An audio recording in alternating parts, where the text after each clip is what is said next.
நம்ம தமிழ்நாட்டுல தஞ்சாவூர்ல ஒரு கவர்மெண்ட் ஸ்கூல்ல ஒர்க் பண்ணிட்டு இருக்கிற ஒரு தமிழ் டீச்சரை ஸ்கூல் புகுந்து ஒருத்தன் கத்தியால குத்தி கொலை பண்றான். சோ அந்த டீச்சருக்கும் அவனுக்கும் கொஞ்ச நாள் முன்னாடி காதல் இருந்திருக்குங்க. சோ அதை கல்யாணத்துல முடிக்கணும் அப்படிங்கறக்காக வீட்டுல போய் பேசலாம் அப்படின்னு இருக்காங்க. சோ அந்த டீச்சர் ரொம்ப உறுதியா இருந்திருக்காங்க, தன்னோட பேரண்ட்ஸ் சப்போர்ட் இருந்தாதான் அந்த கல்யாணம் பண்ணுவேன் அப்படின்னு சொல்லிட்டு. ஒரு கட்டத்துல அவங்க பேரண்ட் வந்து இல்ல அந்த பையனோட கேரக்டர் கொஞ்சம் சரியில்லை வேண்டாம் அப்படிங்கிறாங்க. அதை புரிஞ்சுக்கிட்டு அந்த டீச்சரும் அந்த பையன்கிட்ட இருந்து விலகி இருக்கலாம் அப்படின்னு முடிவு பண்றாங்க.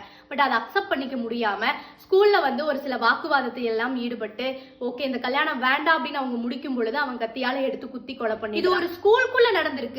இத பார்த்து அந்த குழந்தைங்களோட மனநிலை எந்த மாதிரி இருக்கும், அந்த டீச்சரோட பேரண்ட் எந்த மாதிரி கஷ்டப்படுவாங்க, சொல்ல போனா நம்ம சமூகம் எதை நோக்கி போகுது அப்படிங்கறதே தெரியலீங்க. கொஞ்ச நாள் முன்னாடி கவர்மெண்ட் ஹாஸ்பிட்டலுக்குள்ள ஒரு டாக்டரை வந்து கொலை பண்றாங்க.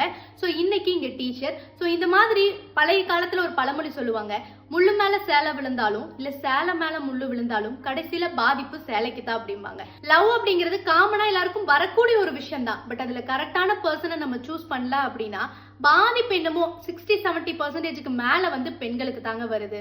இந்த மாதிரியான மிருகங்கள் உருவாக நம்ம யார தப்பு சொல்றது? அவங்கள வளர்த்தின பேரண்ட் தப்பு சொல்றதா, இல்ல ஸ்கூல் எஜுகேட் பண்ண விதம் தப்புன்னு சொல்றதா, இல்ல இந்த சொசைட்டி தப்புன்னு சொல்றதா? யாரு தப்புன்னு சொல்றது தெரியலீங்க.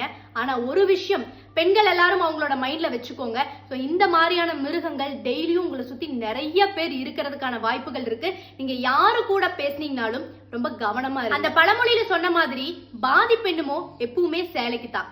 அதனால பெண்களே கவனமா இருங்க.